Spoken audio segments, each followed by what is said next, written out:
Datuk Yang Tua, Harimau Melaya sememangnya diancam kepupusan kerana data menunjukkan populasi berada pada tahap yang sangat membimbangkan. Berdasarkan kepada survei harimau pertama, the first National Tiger Survey yang telah dilaksanakan mulai tahun 2016 hingga 2020. Itu zaman saya yang memulakan ni, Yang Berhormat. Anggaran populasi harimau Melaya terkini adalah kurang daripada 200 ekor. Pada bilangan ini, Malaysia dijangka akan kehilangan spesies harimau Melaya dalam tempoh 5 hingga 10 tahun. Sekiranya tindakan drastic extraordinary action tidak diambil dengan segera. Menyedari akan hal ini, Jemaah Menteri pada 16 Jun 2021 telah bersetuju dengan 9 tindakan strategik konservasi harimau Melaya bagi tempoh 10 tahun bermula dengan tahun 2021 hingga 2023 melalui 3 pendekatan berikut. Yang pertama, mengukuhkan usaha untuk menghentikan penurunan populasi harimau Melaya melalui rondaan, penguasaan dan pengawalan boot on the ground serta pemeliharaan dan pemuliharaan habitat semula jadi harimau Melaya.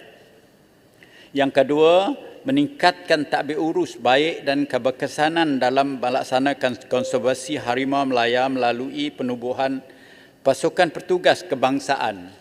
Bagi konservasi harimau Melaya, National Tiger Conservation Task Force, unit konservasi harimau Melaya di bawah Jabatan Perhilitan, Biro Jenayah Hidupan Liar di bawah Polis Diraja Malaysia dan pengukuhan makmal forensik hidupan liar kebangsaan sebagai the Centre of Excellence bagi konservasi ex situ harimau Melaya. Yang ketiga, memperkasakan inisiatif bagi memastikan kelangsungan hidup harimau Melaya melalui penyediaan instrumen kewangan inovatif dan skim akreditasi habitat harimau Melaya. Adalah harapan agar tindakan-tindakan strategik ini dapat memberi berhasilan yang signifikan dalam memastikan kelangsungan hidup harimau Melaya. Datuk Yang Bertua, makluman berhubung dengan 9 tindakan strategik ini begitu panjang sekali. Saya janji boleh memberi jawapan ini secara bertulis dengan Yang Berhormat. Terima kasih. Sila, Yang Berhormat Kemuhaman, soalan tambahan pertama. Terima kasih Yang Berhormat Menteri di atas jawapan yang diberi.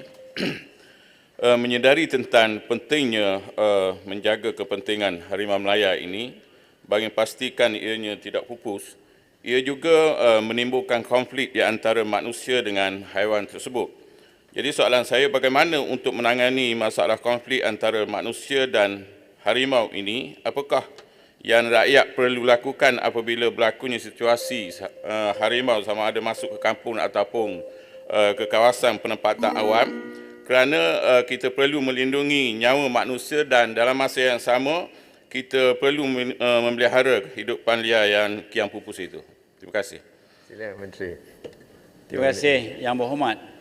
Sebenarnya yang bermasalah ialah manusia, Yang Berhormat, membuat masalah ni berlaku. Kenanya habitat harimau ni ialah hutan rimba belantara. Tetapi kita dah lesen, dah tebas hutan dan sebagainya. Jadi makanya pengecilan hutan rimba ini telah mendatangkan, makanya harimau ini akan keluar daripada habitatnya bertempung dengan manusia. Dan manusia encroach dengan izin kepada kediaman harimau. Dan seekor harimau, binatang-binatang besar ni sebagai gajah, tafir, harimau ni mempunyai roaming area dengan izin Datuk Yang Bertua yang luas. Perlu roaming area yang luas. Itu yang pertama. Yang keduanya, makanan, source of food kepada binatang ini perlu dijaga supaya tidak kepupusan. Dan sebagaimana yang kita ketahui, sejenis rusa makanan ialah samba dia yang berada di Semenanjung.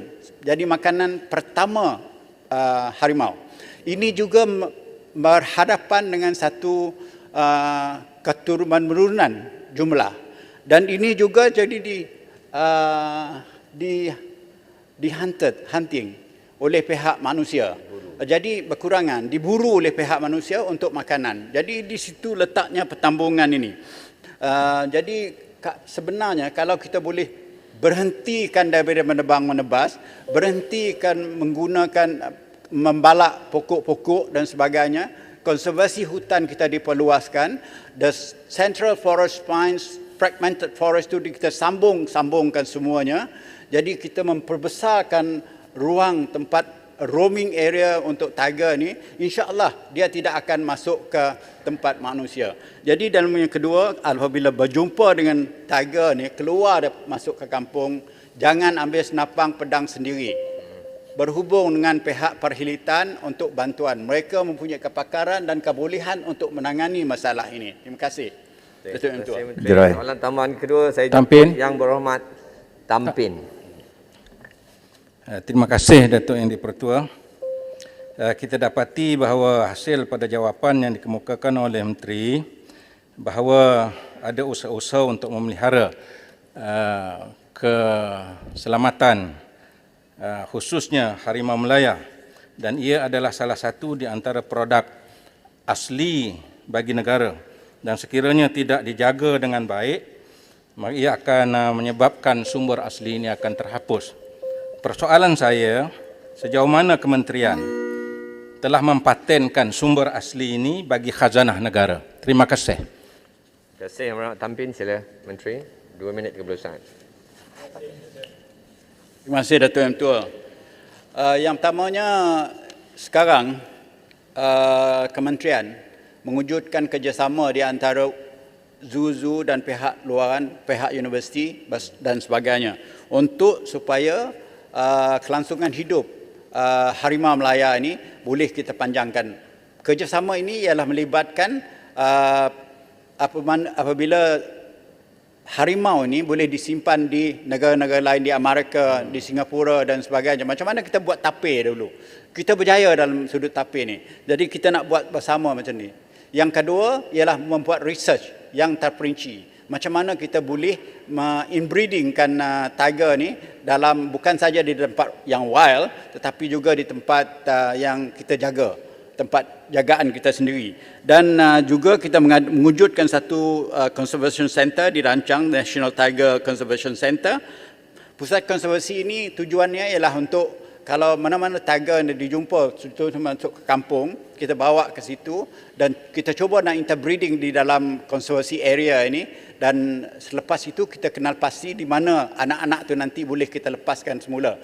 Dan juga kita mempertingkatkan teknologi kita untuk buat research supaya breeding tu boleh kita buat secara sama ada secara natural ataupun insemination. Ini sudah kita kaji. Kita belajar daripada kepupusan kita punya badak dulu.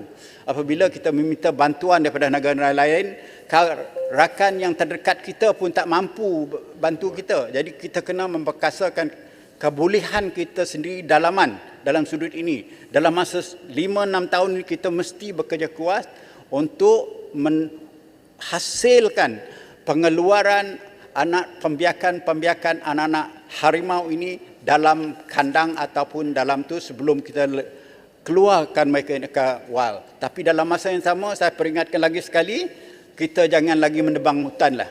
Jangan tebang hutan lagi, jangan tu lagi, kita cubakan kita Central Forest Fund kita tu kena sambung lah, supaya roaming area tiger ni cukup. Jangan hunt lagi, dan moratorium kepada pemburuan kepada rusa ni sambungkan. Yang telah tamat pada bulan November ini, 2021 ini tamat, kita sambungkan moratorium je. Jangan burukan rusa ni, kena rusa lah hasil makanan, sumber makanan harimau ni yang utama. Terima kasih. Terima kasih Menteri.